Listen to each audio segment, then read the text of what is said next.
Welcome to Accelerated, my podcast on the cross-section of technology, capital, and the world we live in. On this episode, my guest is Dr. Tia Kansara, a sustainability expert, multi-award-winning entrepreneur and economist who's consulted some of the world's largest brands like Coca Cola, Formula One, and MIT. Don't forget to check out my book, Accelerated Startup, on Amazon, iBooks, or Audible. If you're diving into a startup, it will save you a lot of heartache and headache. If you're new to the show, don't forget to hit the subscribe button on YouTube or your favorite podcast app. Now, get comfortable as we explore the all-important topic of sustainability and how it makes for good business.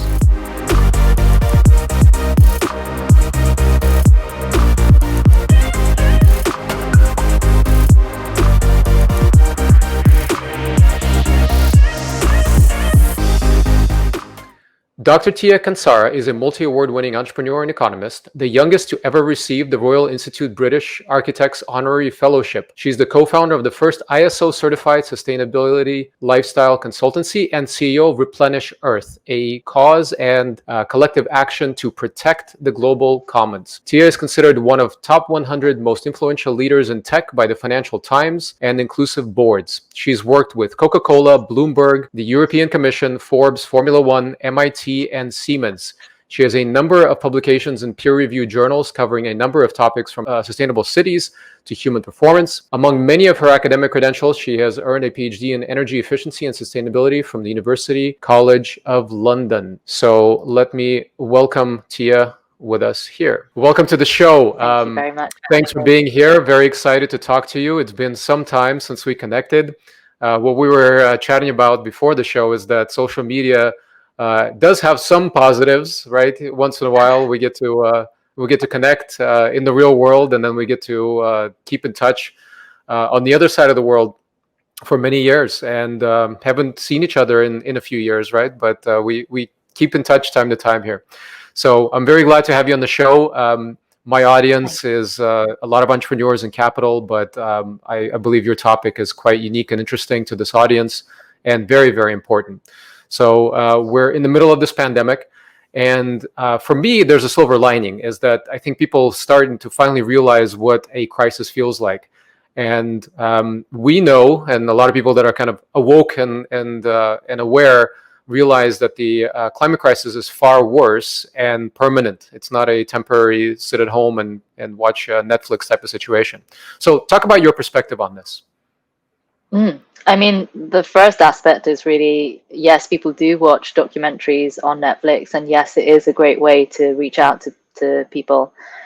My perspective on the pandemic, as well as it being, almost relatable in so many ways to the climate crisis, is that there's so much denial. First-person experiences aren't really there. And so it's very difficult to put it into perspective when somewhere in California there is a fire, and in England you've got your windows open, whereas our friends in California have their windows closed and air filtration on. So it's that first person experience which is really difficult to have. It's when you've got that, as a very dear friend of mine calls it, the minimum viable shock. It's that little bit of information, that little bit of experience, that kind of your senses being in situ, which will allow you to have perspective on something that is much greater. And I think those kind of connection points are really difficult to identify, especially if we're living in a somewhat physical, digital, social echo chambers. And these echo chambers can actually be detrimental to our health, like we have seen in the most recent documentary on Netflix, The Social Dilemma, that nothing of this is new. Yeah, absolutely. Yeah, I mean, it was very strange to wake up and look at a red sky here in California just a few weeks ago. Very, very, very, very different than our normal blue skies. Of course, in Europe and Northern Europe, they're usually gray skies, but California, we're a little bit spoiled. So do you think ultimately people are waking up? Do you see that as well from your lens, from your perspective? It's fascinating. The last couple of days I've been, for my woes, decluttering. One of my big activities that I've had on my list of to-dos.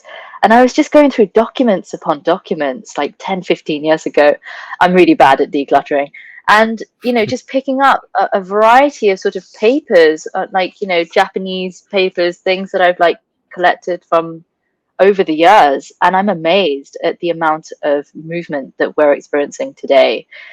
All of this, the things that were relevant 10 years ago, reading sort of articles from the economist to New Scientist, the kind of like science that has moved from, hey, look, this is where we might have to reconsider our relationship with stem cells and the research that we're doing. Hey, look, we might have to be considerate about the kind of digital ecosystems that we're creating. I mean, there has been so much movement in this space. And it's actually quite difficult, even for somebody who is so passionate about it, to keep up, to keep track of in which direction it's going and which way is it flowing, especially when it has economic drivers, when it has climate related drivers for a number of people.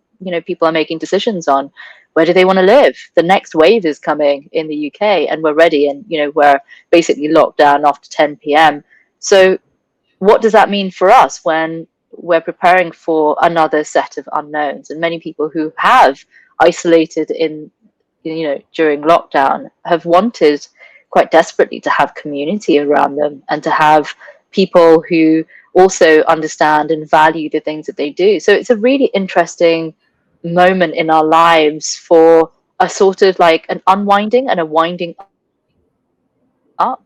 The unwinding of the way that 9 to 5 existences, the mortgage, right, like the grip of death, Michael Rawbottom's book, all on the sort of the methodologies that have been created for this automation, like the Alvin Tofflers of the world, creating that sort of future shock scenario where we are ultimately part of a mechanism, part of a machine, we're a cog in the system, we're a number in that itinerary. And I think that sort of methodology has really helped in identifying ways of scaling, of becoming, in economic terms, scaling up and growing exponentially.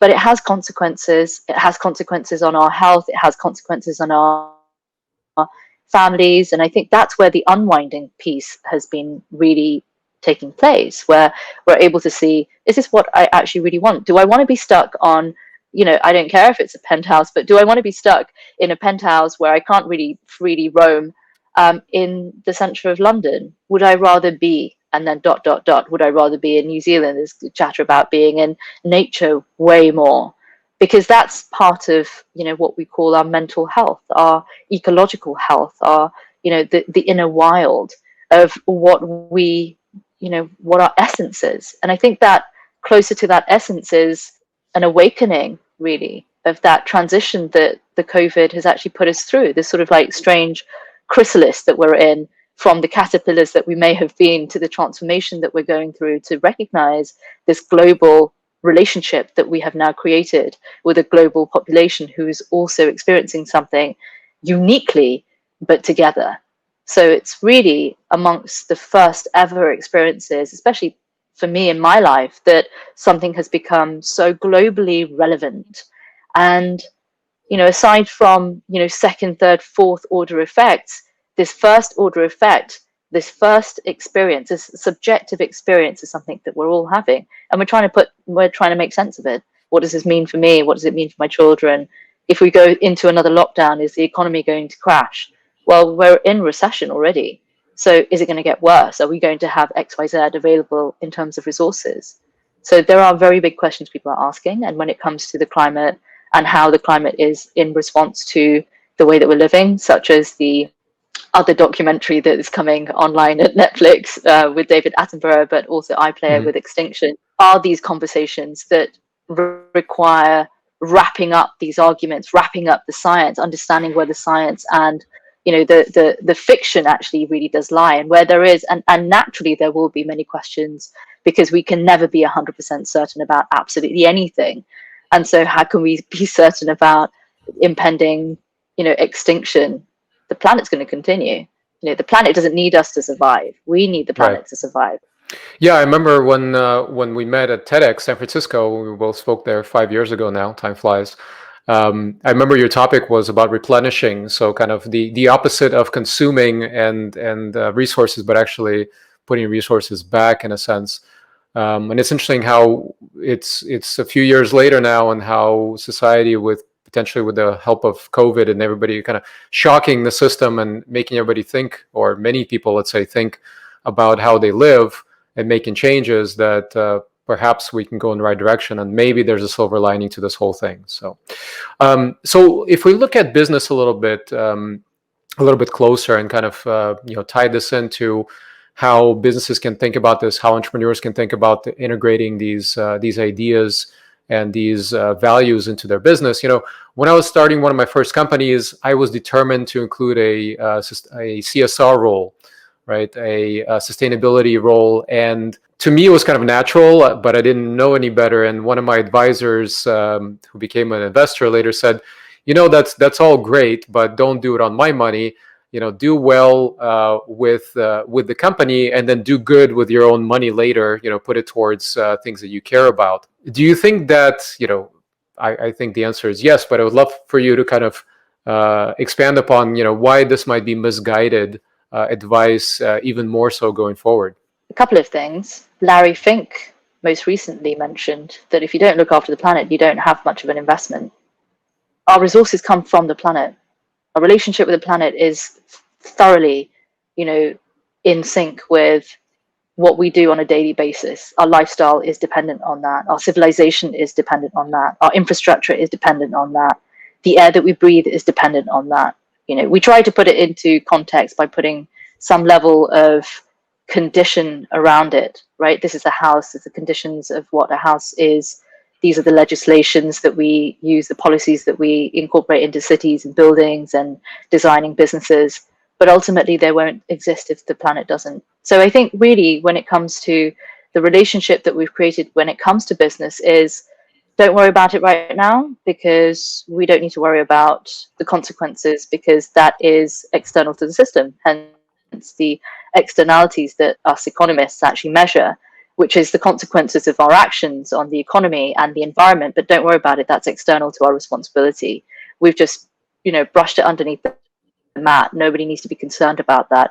And I think for me, having business that has innate in it the ability to build the DNA of something that is replenishing Earth doesn't make it a bad business. It makes it an even better business. It makes it a business that will last 50 years, because you're doing something that's amazing for the environment. What you create replenishes rather than depletes.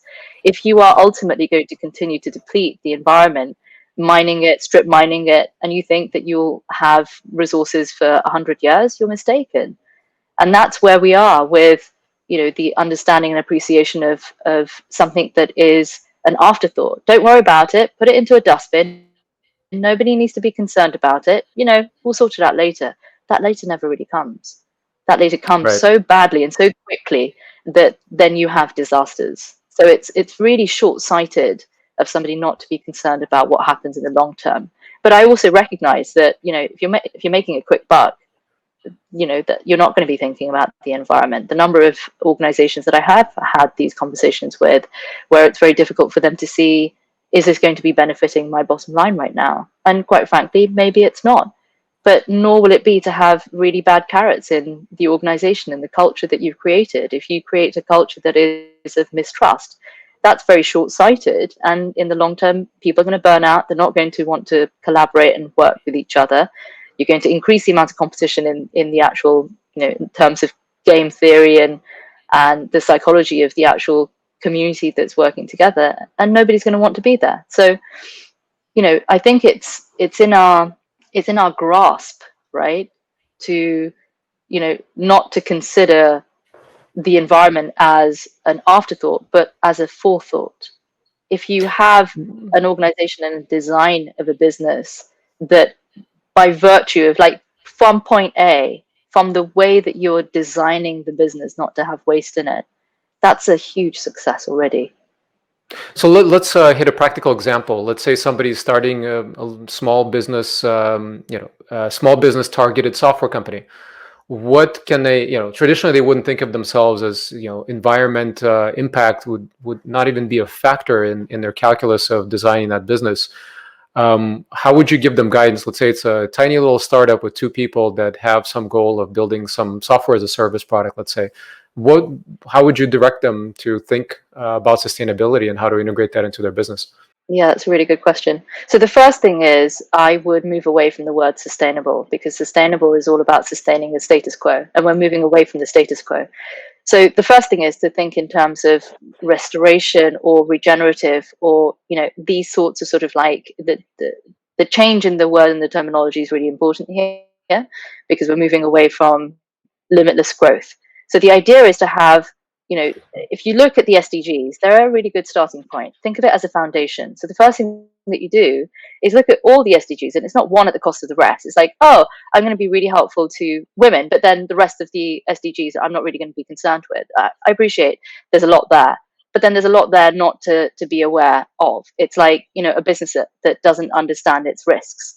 So it's really to understand, what are the risks to my business, and what will long term have a huge impact on my bottom line.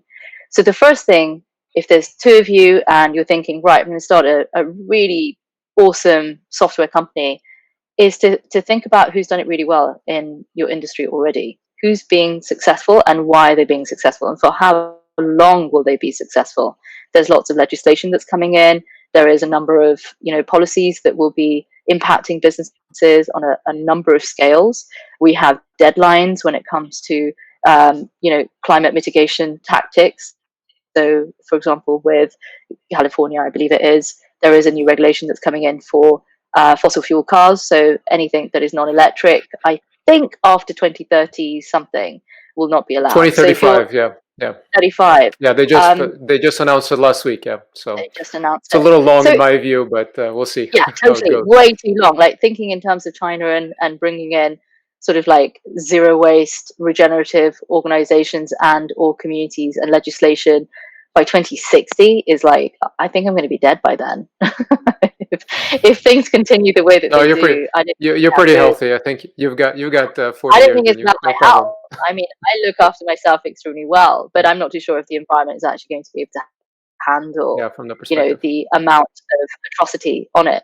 So think in terms of looping it back in. Now, if you have an output to your business that you can't account for, you're going to need to find some kind of accountability for it.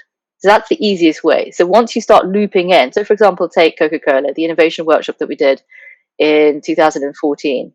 It was, what can we do in places like India, where we have, an incredible delivery of our Coca-Cola bottles. What else can we do?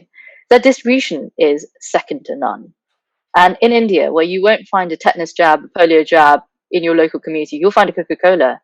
So piggybacking that, the supply chain is absolutely incredible. How can you get education, healthcare education, access to healthcare in the labels, even, right? In the distribution of their service, of their product.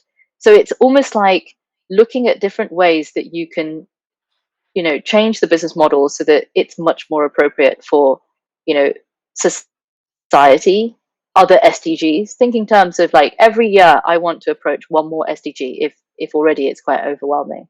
And can you step back for a second? And for those that are listening along that don't know what SDGs are, can you do kind of a quick 30-second explanation? Yes, of course. So the SDGs are a list of suggestions in a variety of different areas. They stand for Sustainable Development Goals. The predecessors were the Millennium Development Goals. They were designed by Jeffrey Sachs and his team at the Earth Institute, with the aim solely at the UNFCCC to really incorporate a variety of different regulations that were coming online across the world as the sort of, a very simple curriculum that you are to follow if you want your firm, your organization, your NGO, your household to be much more aligned with the greater practices of regenerative, you know, ecology. Got it. Thanks for that. So, as a non-American, obviously by your accent, what are your impressions of this current administration that America unfortunately has towards environmental issues, particularly? I think pretty scary, but fun. I mean, the reason why I say both is because, as an observer, I mean, I've been to the States a number of times, and I've had the fortune of going to a number of states in the States as well. So each state has got its own feel and its own essence. and each state has got its own legislation that is, somewhat way, inspirational. And I feel that as an observer, but with my own subjective experiences in the States, there is a huge amount that can be done. But of course, it's about meeting the people where they are. And if people are aware of what's going on, the consequences outside of their state, they may or may not, want to change their minds about things. But ultimately, it's about, we can have as much information available to people as possible. But the biggest move in the last, I would say, maybe 40 years has been really to misinform the public, to almost displace the responsibility from the people who are making the products to the people who are governing those products to now the people who are consuming those products. We have become consumers. And ultimately, the moment that you are a consumer, right, you're already in an addictive mindset. One wouldn't call themselves a consumer unless if you're consuming, but what is it that you're consuming? You never come out of the cycle of consuming. And there's this sort of addiction that's related to the insecurity within a fear-based, scarcity model of economics, of business, of products, of services, where it's more about, what can I get you to buy? You're never going to stop buying something because that's the way that the model works. Every single time you buy something, it's a metric that looks good on the GDP. And it doesn't really matter whether you're buying cigarettes or a new pair of lungs because you've, messed up your lungs from chain smoking 40 cigarettes a day. It doesn't really matter. The fact is that it looks good on the bottom line of our accounting system. So it's our accountability, not only to ourselves, but also in the financial system, which, it does extremely well from, the expenditure of things that may or may not be good for us. There's no morality or ethics in that. Yeah, I heard an interesting quote. Somebody said the other day, "We have everything that we want and nothing that we need."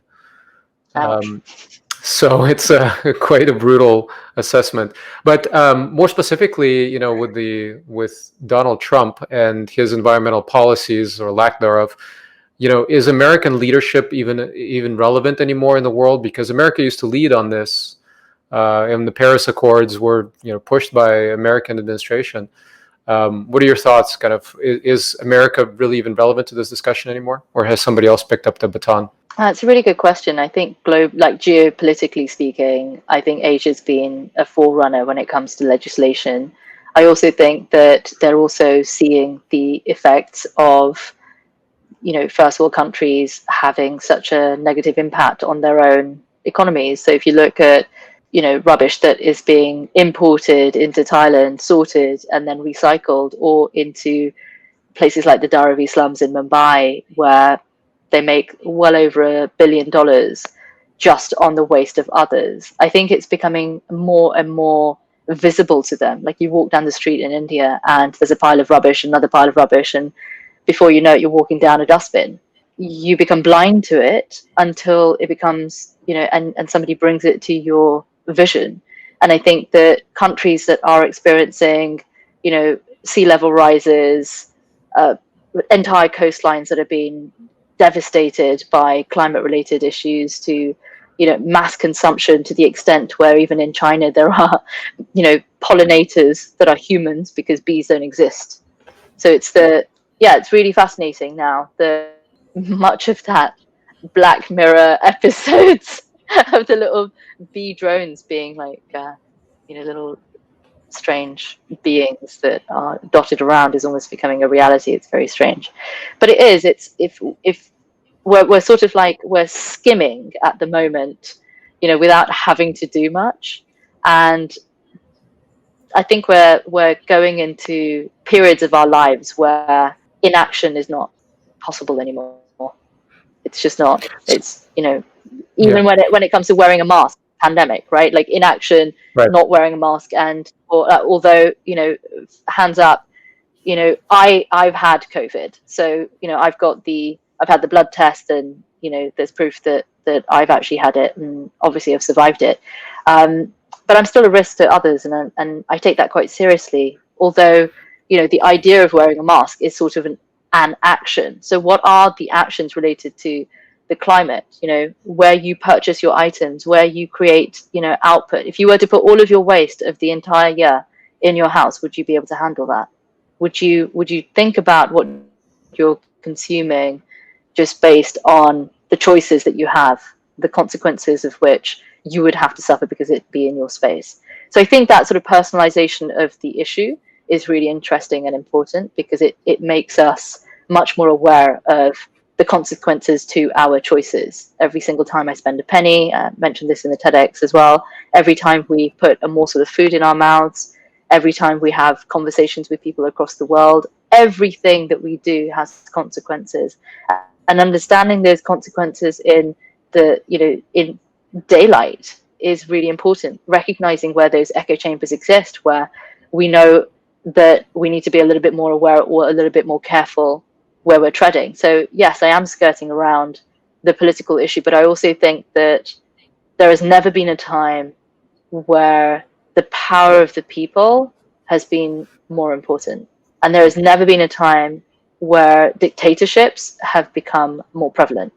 So I really do think that the use of technology of the masses to sort of, redirect conversations, and or, even when it comes to quoting the social dilemma, even when it comes to sort of like doing a simple Google search, and you and I will have completely different results that Different appear on results, our yeah. screens. And it's very Well, it feels like most people feel powerless when it comes to environmental issues on a personal level. So they kind of throw their hands up and say, "Hey, I can't make a difference. I'm just one person out of almost 8 billion."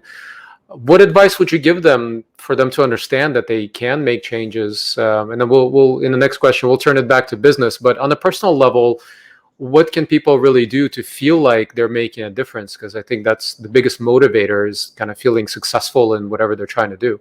These are little wins, but really big wins in the long term. Little wins are, everything is so incredibly interconnected. Think about your health. Like the better your immunity, the better your, long-term longevity, the better that consider your clutter. The more you're thinking about your space, the more you're thinking about your mental health, the more you're thinking about your physical health. All of these things intertwine. And the moment that we think that they're separate, the moment that we think we're separate, the moment that we think that we're visitors, that we're not part of the planet, I think that's when we go downhill. The moment that we can recognize that everything that happens around us is part and parcel of the ecosystem that we've created, and that we have a part in playing in the design of that, whether it's epigenetically reinforcing, like through the nurture element, our own behavior, or that of others, we have a part to play in that. And that's the power that we have. And of course, it would make a lot of sense to disempower you, because when you don't feel that you can do something about it, you won't. But it's as simple as every time you shop, make sure that, the packaging is what you want it to be. You've got choices there. Every time you spend your money, every time you put your kids through education, you make choices. And there are long-term consequences to every single choice that you make. So when it comes to a personal level of, identification of what you're doing, just be aware. Like, your awareness is the most difficult. The attention that you put into something is the economy right now. So where your attention goes and what you're doing and how you're becoming aware is in itself a journey. So yeah, that's good advice. That at the very least, people can make choices of where they put their dollars to work, or what have you, currency, their economic, their spending essentially.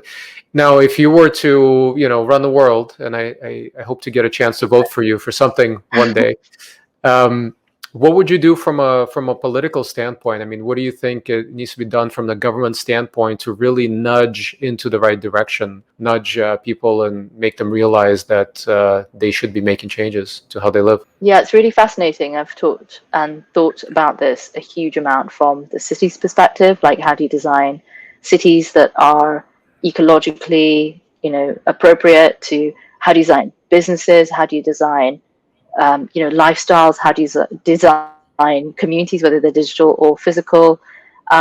If I could do one thing, it would really be to help people become really aware of the consequences of their actions. I think to change anyone's behavior, that's not what I think is appropriate, and it almost takes away the sort of fun of doing what you want to do, like that kind of choice that you have. It's really empowering to be able to make your own choices. But from a governance level, take the example of a road. A road is a communal space.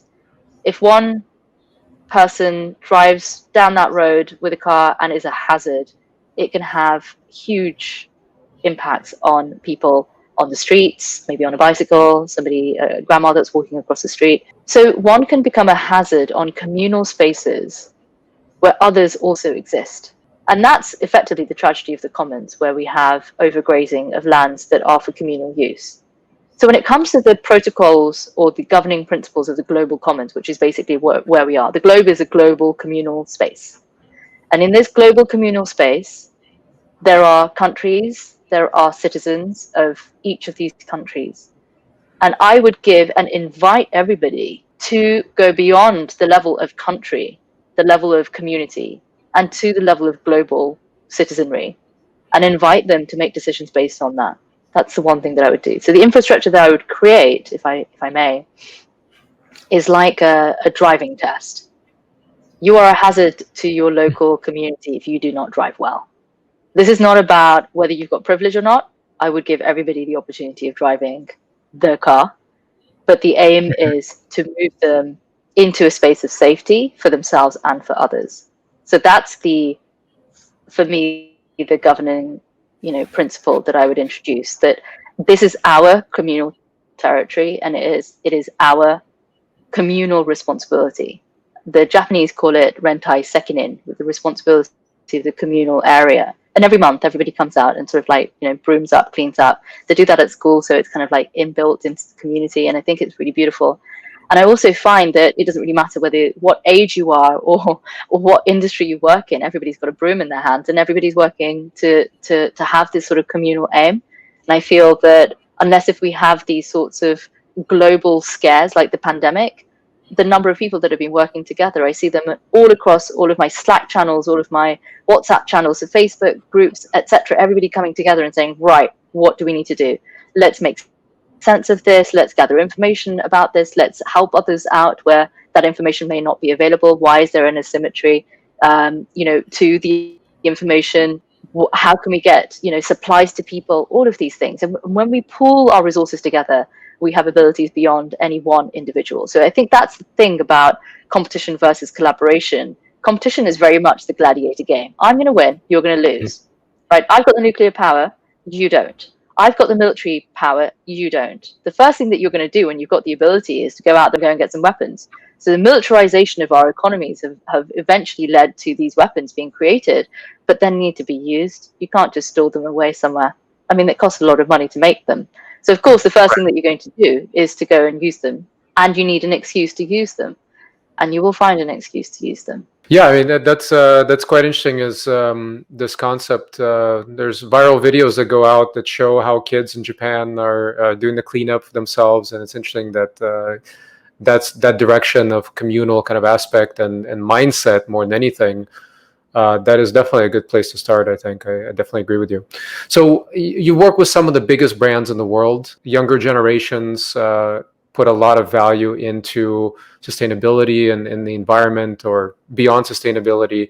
And that's really refreshing. And certainly some of these brands want to appeal to this younger audience. But in your work with them, do you see that this is kind of getting beyond the marketing budget and they're taking this much more seriously and much more core? And how does your work with these large entities look like?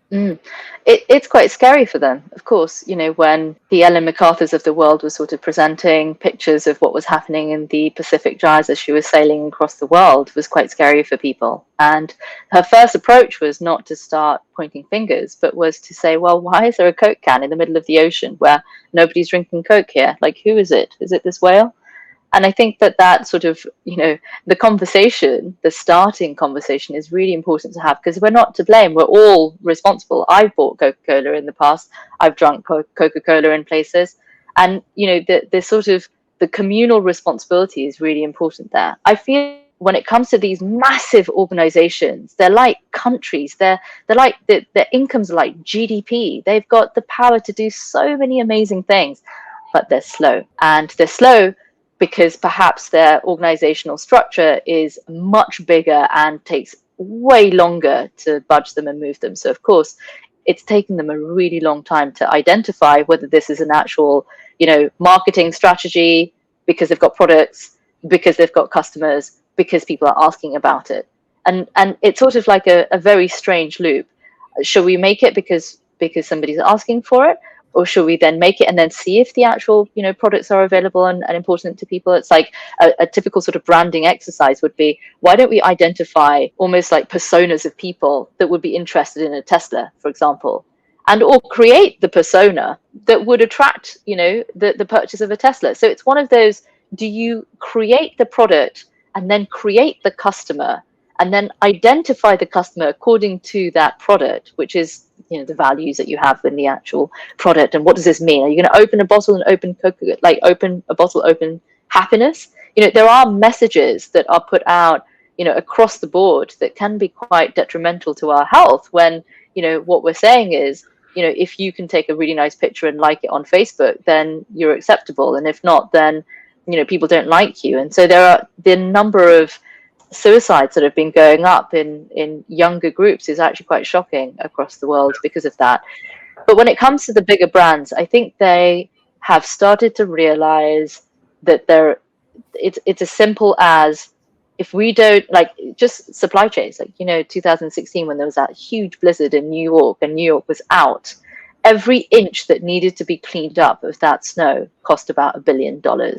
And every inch that they had to clean up, they then subsequently had to consider all the economic crises that would happen because people couldn't take their supplies across the city, bringing it in, taking it out, all the manufacturing down, all the people residential that couldn't go to their jobs. I think it's these sorts of experiences that are giving companies the opportunity to start mitigating those risks. So they know already they've got budgets available where it's like, right, if we get another disaster like this is what we're going to do to prepare. And it's just natural that they would be preparing. So their marketing strategies, of course, everybody would want to market a little bit more than what they're doing, right? To kind of attract more people to sort of like say, hey, I'm here.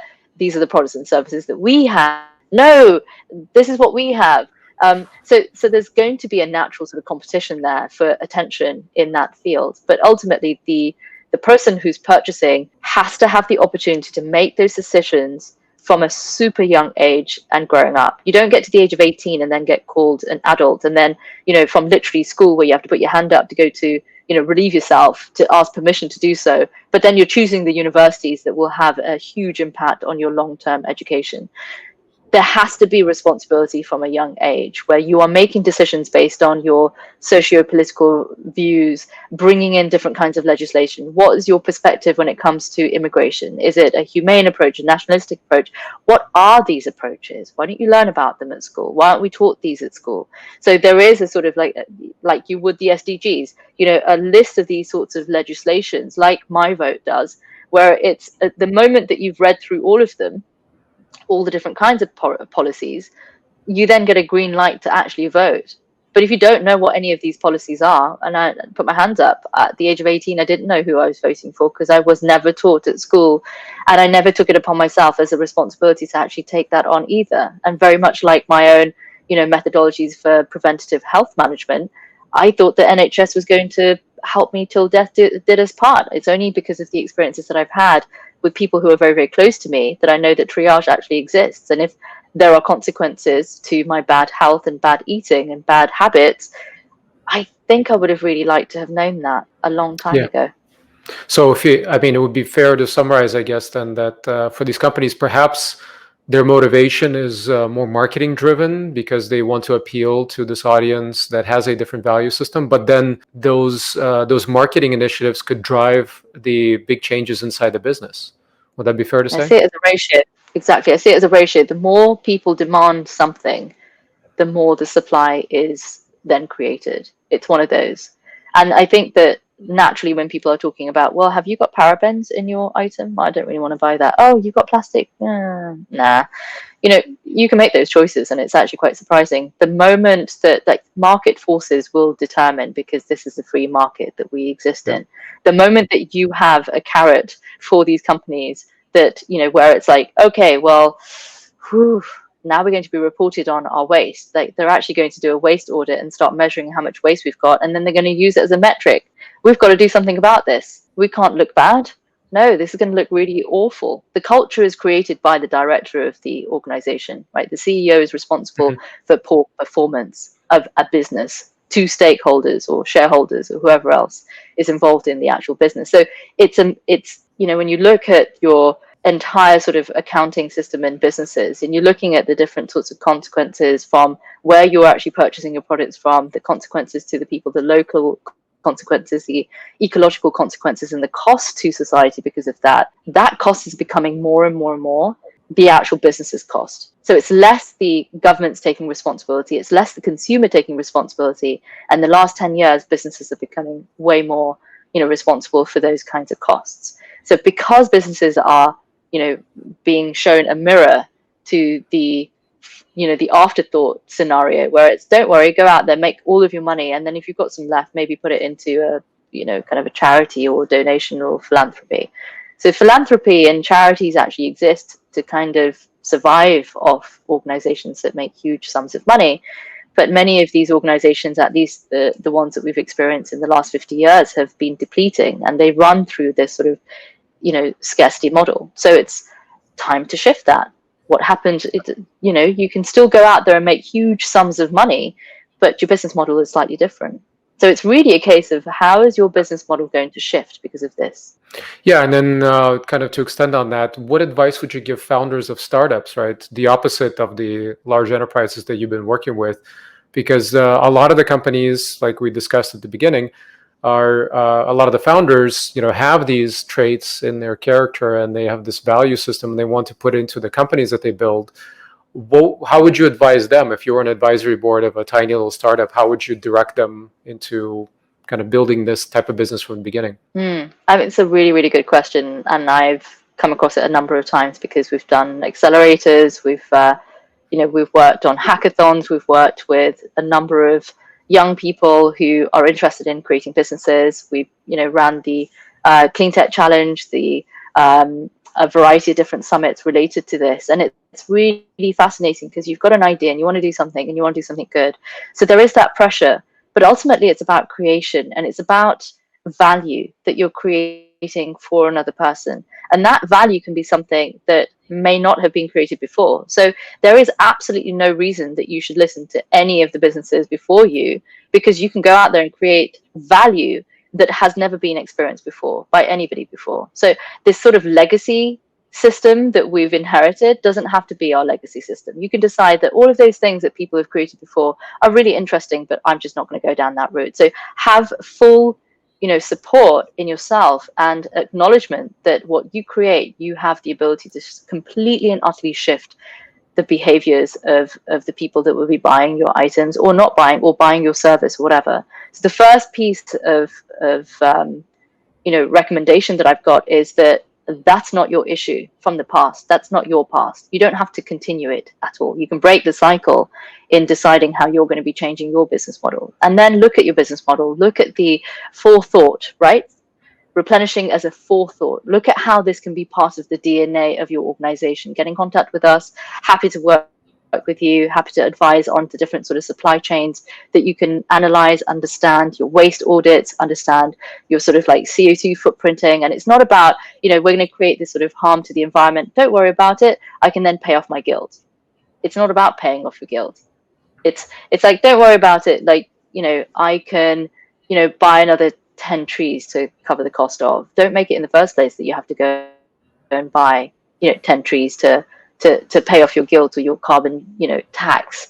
Do it so that you are the company that is being supported by these organizations that are slow to the, to the start line, really. Well, that's, I think, a great place to wrap it up. Thank you so much. So this has been Accelerated with my guest, Dr. Tia Kansara, an award-winning sustainability expert, entrepreneur, and economist. You can learn more about her work at linktree/replenish earth. That's bit.ly/replenish earth, or at Tia Kansara on Twitter. And as always, you can find me at golomb.net. I'm going to put both links into the show notes for you.